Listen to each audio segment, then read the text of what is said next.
मेरा नाम अक्षय यादव क्रांतिवीर है। मैं इलाहाबाद उत्तर प्रदेश से आता हूँ और मैं एक आम परिवार से हूँ, समान फैमिली से हूँ और हमारे परिवार में कोई राजनीतिक बैकग्राउंड नहीं रहा है। पहला सदस्य हूँ जो राजनीति में कदम रखा हूँ। संघर्ष करने के बाद परिवार से भी संघर्ष करना पड़ा, तब जाके राजनीति में मुझे आना हुआ। और हमारा राजनीति में कोई चाहत नहीं है कि मुझे किसी कुर्सी की चाहत में राजनीति में नहीं आया हूँ। मैं बदलाव चाहता हूँ, परिवर्तन की चाहत में, और भेदभाव और गलत देखा हूँ, उसके वजह से मुझे इस राजनीति में आना हुआ। पढ़ाई इलाहाबाद विश्वविद्यालय से हुई है। मैं शुरुआती तो मेरी राजकीय विद्यालय राजकीय इंटर कॉलेज इलाहाबाद से, और उसके बाद स्नातक और परस्नातक की पढ़ाई हमारी इलाहाबाद यूनिवर्सिटी से हुई है। पीएचडी की परीक्षा होनी थी और उसकी परीक्षा हमने छोड़ कर आई है। इस यात्रा में शामिल होने के लिए त्याग है। जरूरी भी था कि यात्रा पहले जरूरी थी। आज शिक्षा पर सबसे ज़्यादा कुठाराघात किया जा रहा है। ऐसी स्थिति में शिक्षा बचाने के लिए, शिक्षा बची रहेगी तो हम बाद में भी एग्जाम दे सकते हैं, पढ़ सकते हैं, तो शिक्षा बचाने के लिए भी तो मैं इस यात्रा में शामिल हूँ। और भी कई उद्देश्य हैं जी।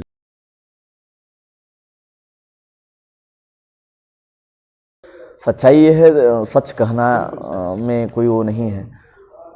6 महीने के लिए यात्रा में कहीं एक जगह पूरी तरीके एंगेज हो जाना बहुत कठिन काम है। मेरा पहली बार ऐसा स्थिति रहा। हालांकि मैं 2-2, 3-3 महीने पर अलग अलग प्रदेशों में रहा हूँ, कई जगह कई कामों में रहा हूँ, यात्रा या फिर कुछ न कोई एक मोमेंट छेड़कर। लेकिन ये पहली बार ये मौका रहा जब मैं 6 महीने के लिए एक साथ गया और मेरी परीक्षाएँ और तमाम और काम जो भी थे बाधित हो रहे हैं। जब मुझे जानकारी हुई भारत जोड़ो यात्रा, राहुल गांधी जी जिन्होंने अपना घर परिवार छोड़कर चल देंगे, जनता को एहसास नहीं था कि राहुल जी भी चल सकते हैं। जनता को ये पता था कि 1 हफ्ते चलेंगे और उसके बाद बस लोग यात्रा करेंगे। हमने यात्राएं की थी, मुझे ये पता था कि उनसे मुझे मतलब नहीं। मुझे भारत जोड़ो यात्रा जो निकल रही है उसका उद्देश्य साफ है, देश प्रेम के लिए। कहीं ना कहीं जो नफरत है, हिंसा है, उसके खिलाफ ये यात्रा है। देश को जोड़ने की यात्रा है। एक साथ पुनः पूरे भारत को एक साथ समाहित करते हुए सद्भाव की ओर ले जाने की यात्रा है। तो मैंने कहा ठीक है, परीक्षाएं बार बार बाद में भी हो सकती है। ये मौका मुझे नहीं मिलेगा पूरे देश को घूमने का। जो मैंने किताबों में पढ़ा है, देश को देखा है, वो मुझे साथ साथ रूबरू होने का, भारत की अलग अलग तकनीकी, अलग अलग भाव, अलग अलग संस्कृति सभ्यता को मुझे सामने से रूबरू होने का मौका मिलेगा, सीखने को मौका मिलेगा। साथ ही साथ मेरे अंदर भी जो हिंसा है, मेरे अंदर भी तो नफरत है, मैं उस नफरत को भी मिटाने तो चल रहा हूँ। मेरे अंदर भी क्रोध है, डर है, भय है, इसको भी तो मिटाना है। इसलिए मैं यात्रा में निकल दिया हूँ और कन्याकुमारी से कश्मीर तक लगातार चल रहा हूँ। तबीयत भी खराब होती है, फिर भी लड़ झगड़ कर पैरों में छाले होते हैं, दर्द होते हैं, प्रतिदिन दर्द होते हैं। चल रहा हूँ, चलना ही है, क्योंकि देश की खुशहाली जो हमारी तकलीफ है, मेरी तकलीफ से ज़्यादा उन करोड़ों लोगों की तकलीफ है जो बेरोजगारी से जूझ रहे हैं, जो महंगाई से जूझ रहे हैं, जो गरीबी से जूझ रहे हैं। तमाम समस्याएं लोगों की है, उनसे तो मेरी समस्याएं बहुत कम है ना। इसलिए इस यात्रा में शामिल।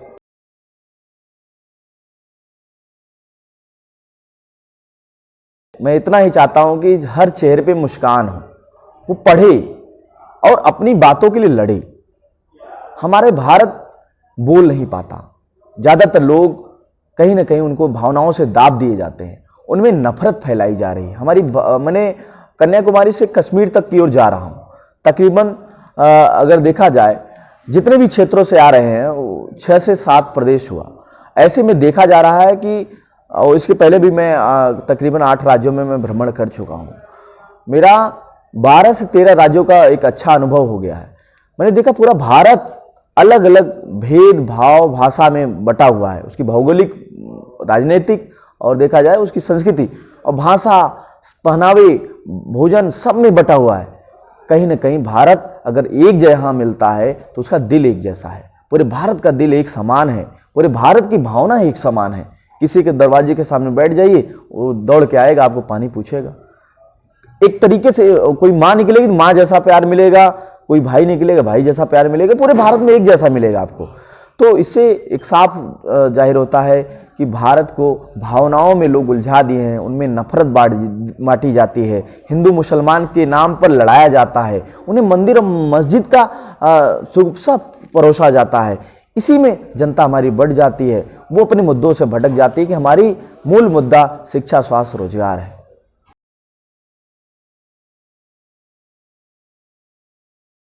मैं एक छात्र हूं, मैं अपनी बात करूंगा।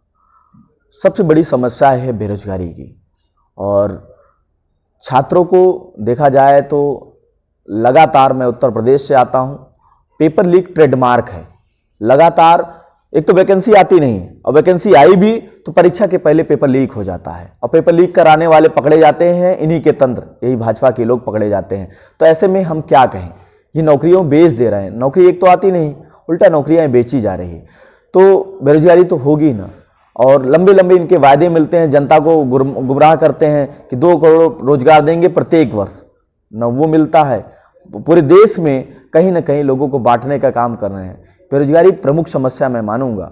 छात्रों को शिक्षा से वंचित करने के लिए लगातार पढ़ाई महंगी की जा रही है। मैं इलाहाबाद विश्वविद्यालय से आता हूँ। इलाहाबाद विश्वविद्यालय में इस समय आंदोलन भी लगातार चल रहा है। मेरा मन, यहाँ पर मैं यात्रा में हूँ, लेकिन मेरा मन पूरी तरीके इलाहाबाद विश्वविद्यालय के साथियों के आंदोलन पर है। आज ही इलाहाबाद विश्वविद्यालय में मैं देख रहा हूँ, साथियों के तस्वीर आए हैं जहाँ कुलपति मिलना नहीं चाहती हैं, उनके मुद्दे हैं, उनके सामने बच्चे लेट गए, उनके गाड़ियों के सामने, उन पर मुकदमे दर्ज कराई जा रही है। तो जब हिटलरशाही अगर शासन होगा, हिटलरशाही सरकार होगी, तो उनके तंत्र भी, जितने भी है सरकारी तंत्र, सभी हिटलर हो जाते हैं। तो वही व्यवस्था कायम है। 400% फीस वृद्धि हो गई है इलाहाबाद विश्वविद्यालय में। उसके बाद बीएचयू ने भी अपना फीस फरमान जारी किया है, वहाँ भी फीस महंगी हो जा रही है। आम गरीब बच्चा जब विश्वविद्यालय में नहीं पढ़ पाएगा तो पढ़ाई से वंचित रह जाएगा, और वो आवाज़ भी नहीं उठा पाएगा। ऐसे लोग चाहते हैं कि बच्चे न पढ़ें, बेरोजगार रहें, हमारे नीचे दबे कुचले रहें।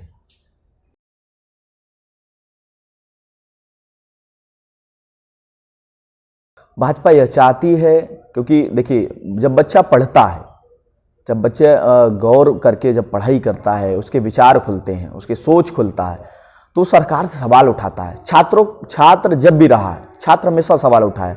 आज़ादी के आंदोलन में सबसे ज़्यादा देखा जाए तो भागीदारी छात्रों की रही है। वो डरते नहीं हैं, उन्हें किसी बात का डर नहीं है, वो विचारों से मजबूत रहते हैं। तो ऐसी स्थिति में भाजपा चाहती है, नई शिक्षा नीति आ रही है, उस नई शिक्षा नीति के तहत फीस बहुत बढ़ जाएगा, निजीकरण हो जाएगा। ऐसी स्थिति में गरीब बच्चा तो बिल्कुल नहीं पढ़ पाएगा, सोच भी नहीं पाएगा, इतना फीस रहेगा। तो भाजपा नहीं चाहती कि आम गरीब बच्चा, किसान मजदूर का बच्चा उस संस्थान में पढ़े, वो आगे बढ़ पाए या उन आवाज़ उठा पाए। आवाज़ उठाएगा तो सरकार इनकी गिर जाएगी, इसलिए नहीं चाहते कि बच्चा पढ़े।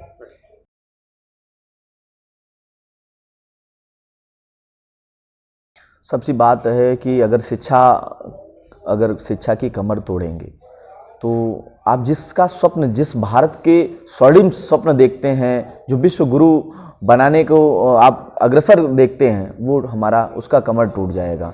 शिक्षा सही से नहीं होगी तो हमारे यहाँ वैज्ञानिक नहीं निकलेंगे, हमारे यहाँ इंजीनियर नहीं निकलेंगे, हमारे यहाँ अच्छे डॉक्टर और नए नए तकनीकी के संस्थान नहीं निकलेंगे। शिक्षा हमारी प्रथम पीढ़ी है, अच्छे नेता नहीं निकलेंगे और अच्छा देश का विस्तार नहीं हो पाएगा। पूरा जो एक चक्र है वो कहीं ना कहीं टूट के, चरमरा के गिर जाएगा और हमारा देश बुरी स्थिति में आ जाएगी। हमारे देश पूरे विश्व में सबसे नौजवान है, इसी नौजवानों के बारे में, नौजवानों का मुद्दा प्राथमिकता रखना होगा, चाहे कोई भी सरकार हो।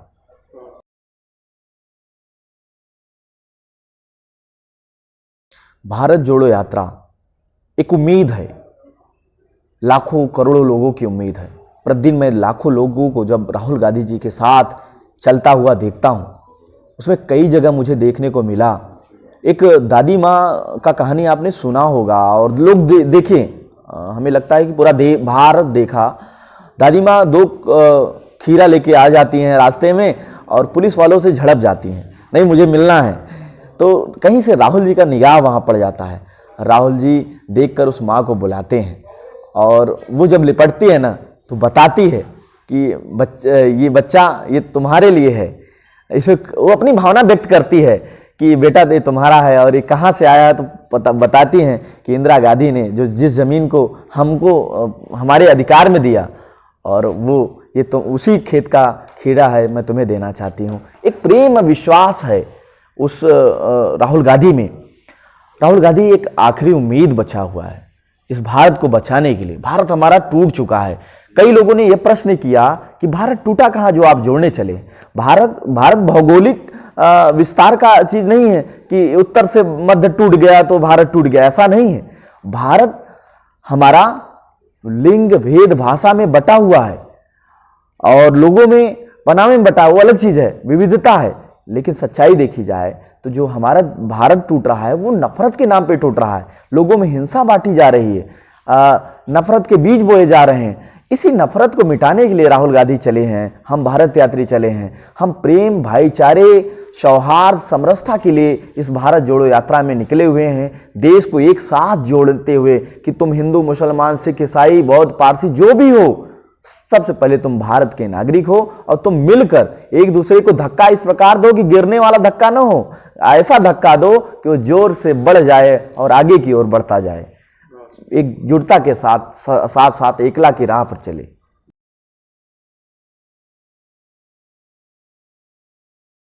भारत जोड़ो यात्रा सत्य, अहिंसा और सत्याग्रह के रास्ते, त्याग, तपस्या, बलिदान की ओर चल रही है। इस यात्रा ने कहीं ना कहीं पूरे देश को एक साथ ले आने के लिए, एकला की राह पर चलने के लिए, देश को जोड़ने के लिए निकली हुई है।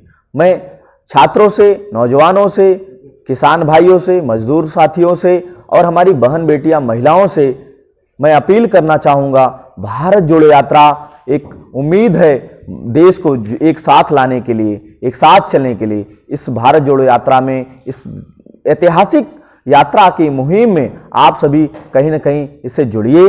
अगर आप यात्रा में शामिल नहीं हो पा रहे हैं तो आप किसी न किसी चाय चौपाटी या कहीं ना कहीं अपने कहीं भी हैं, आप अपने साथियों के साथ चर्चा कीजिए। यात्रा क्यों जरूरी है देश के लिए। हम सभी लोगों ने अपना त्याग जो किया है, अपने कामों को छोड़कर, अपने पढ़ाई को छोड़कर अगर निकले हैं तो देश को बनाने के लिए, आप सबकी सुरक्षा के लिए, आपकी नौकरी के लिए, आपकी शिक्षा के लिए, आपके रोजगार के लिए, किसानों के जो फसल का आय है उसके लिए, महिलाओं की सुरक्षा के लिए, मजदूरों के आय के लिए। तो आप सब अगर एक साथ जुड़ जाएंगे भारत जोड़ो यात्रा में, कहीं ना कहीं सोशल मीडिया प्लेटफॉर्म पर आप इसको शेयर करिए, लोगों को बताइए कि भारत क्यों जोड़ना चाहिए। देश को नफरत से मिटाना है, देश को हिंसा जो व्याप्त है उसको उसके खिलाफ चलना है। भारत को एक साथ एकता के सूत्र में बांधते हुए प्रेम, भाईचारे के, मोहब्बत के साथ देश को जोड़ना है। हमें हिंदू मुसलमान नहीं देखना है, हमें देश देखना है। हमारा लिए भारत जरूरी है। भारत तभी मजबूत होगा जब हमें एक साथ इस मुट्ठी के बीज के साथ मजबूत होंगे। एक साथ अगर रहेंगे तो देश हमारा साथ होगा। एकता और मजबूती, बंधुत्व के साथ, सद्भाव के साथ।